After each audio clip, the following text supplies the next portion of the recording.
Hello friends, வணக்கம். பால் agro ஃபார்ம்ஸில் ஏற்கனவே Miyawaki குறுங்காடு, 2 ஏக்கரில் செம்மரம், 50 சென்டில் சந்தன மரம், ஈட்டி மரம்லாம் வச்சுருந்ததெல்லாம் நம்ம பார்த்தோம். இன்னைக்கு இந்த விளாக்ல அவர் புதுசாக நட போகிற தென்னை மரங்களை பற்றி தான் பார்க்க போகிறோம். இப்போ நீங்கள் பார்த்துட்டு இருக்கிற இந்த ஏரியா 2 ஏக்கர். இதில் 2 மாதத்துக்கு முன்னாடியே 3 அடி நீளம், 3 அடி அகலம், 3 அடி ஆழத்தில் 22 அடி இடைவெளியில் தென்னங்கண்டு வைக்கிறதுக்கான குழிகளை ஜேசிபி மூலமாக எடுத்துட்டு அதில் அங்கே இருக்கிற போர்வெல் மூலமாக சோலாரை பயன்படுத்தி 3 HP மோட்டார் மூலமாக ட்ரிப் இரிகேஷன் போட்டு 2 மாசமா தண்ணி பாய்ச்சிட்டு இருக்காங்க. அதனால ஒவ்வொரு குழியிலையும் தேவையான அளவுக்கு ஈரப்பதம் இருக்கிறதுனால அந்த தென்னங்கண்டுகளை நர்சரியிலேருந்து வர வச்சு அந்த கண்டுகளை நடுறதுக்கு ஆட்களும் வந்திருக்காங்க. நடவு செஞ்சு கொஞ்ச நாள்ல உரம் போடுறதுக்காக சாண உரமும் சேமிச்சு வச்சிருக்காரு. இப்போ அவங்க நடவு செய்யறத அவர்கிட்டே நாம கேட்டு தெரிஞ்சுக்கலாம்.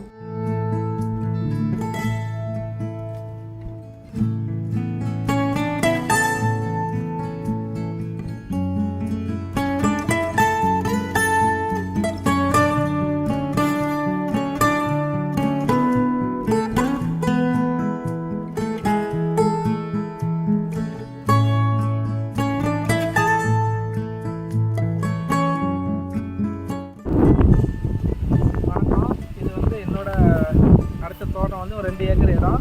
அதில் வந்து தென்னை மரம் வச்சிட்ருக்கேன். இப்போதைக்கு தென்னை மரம் வந்து 2 மாதத்துக்கு முன்னாலே பார்த்தீங்கன்னா 3 குழி தோண்டி வச்சுட்டேன்.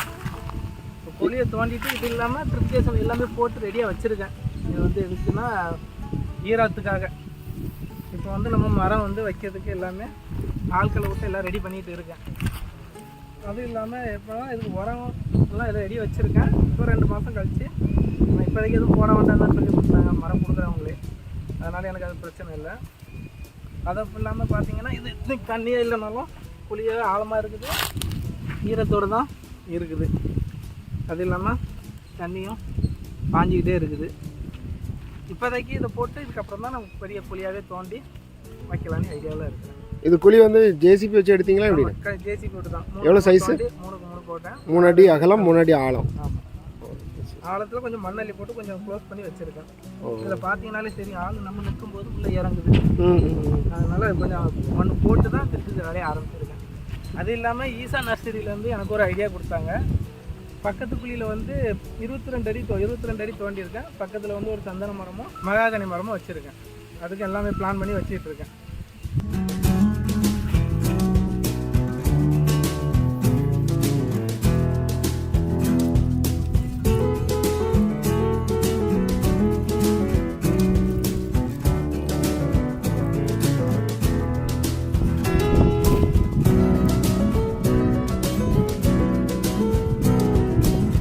ஸோ இந்த மரம் தான் சொன்னீங்களா? அந்த மரம் தான் பாருங்கள், மகாகனி சந்தன மரம் 2மே வச்சுருக்கேன். ஒரு தண்ணி வைப்போம், அதுக்கு ஒரு குழியில் ஒரு தண்ணி வைப்போம். அது இல்லாமல் ஆல்ரெடி ஒரு ஃபுல்லாமே அதை பாருங்கள் லைனாக இது வச்சுருக்கேன். பழமரம் 6 அடி இந்த லைனு வெளியே அவுட்ரு எங்கெங்கே இருக்குது அவுட்ரு எல்லாமே போட்டு வச்சுட்டு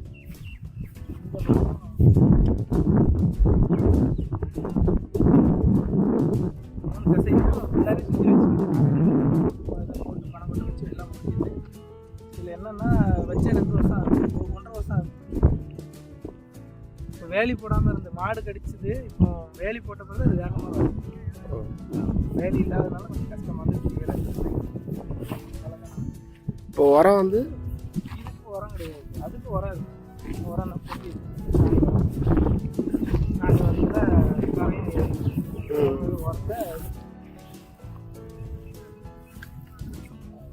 இன்னும் 2 மாதம் கழிச்சு போடுவீங்க? ஆமாம், 2 மாதம் கழிச்சு எல்லாத்துக்கும் போடுறதுக்காக உரம் அங்கங்கே அடிச்சு வச்சுருக்கேன். எல்லா இடத்துலையும் வச்சுருக்கேன். இந்த 2 ஏக்கர் ட்ரிப்பு போடுறதுக்கு உங்களுக்கு எவ்வளோ செலவாச்சு மொத்தம்? ட்ரிப்பு போடுறதுக்கு நிறைய தெரியல. இருந்தாலும் வேலைக்கு கீழே ஆளும் கூலி தான் கொடுத்தேன். கான்ட்ராக்டாக கொடுத்தேன். இப்போ நீங்களே வந்து மொத்தமாக வாங்கிட்டு போட்டுக்கிட்டதுனால எனக்கு சரியாக தெரியல. ஏன்னா சோலார் போட்டு சோலார் பழைய சோலார் தான் கொடுத்தாரு. ஒரு ரூபா 1.25 எல்லாத்தையும் இந்த மோட்டர் எல்லாமே சேர்த்து 3 HP மோட்டர் வந்து மொத்தம் 2 ஏக்கரும் ஒரே நாள் தான் தண்ணி போயிடுது. ஓஹோ, பகலில் மட்டும் தான் ஃபுல்லாக பாஞ்சிட்டு? பகலில் டெய்லி 4 ஹவர் தான் 4 ஹவர் ஓடுது, ஃபுல்லாகவே பாஞ்சு. நான் கொண்டு போயிடலாமா?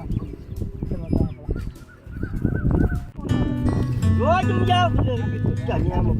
Cuma kayak apa yuk?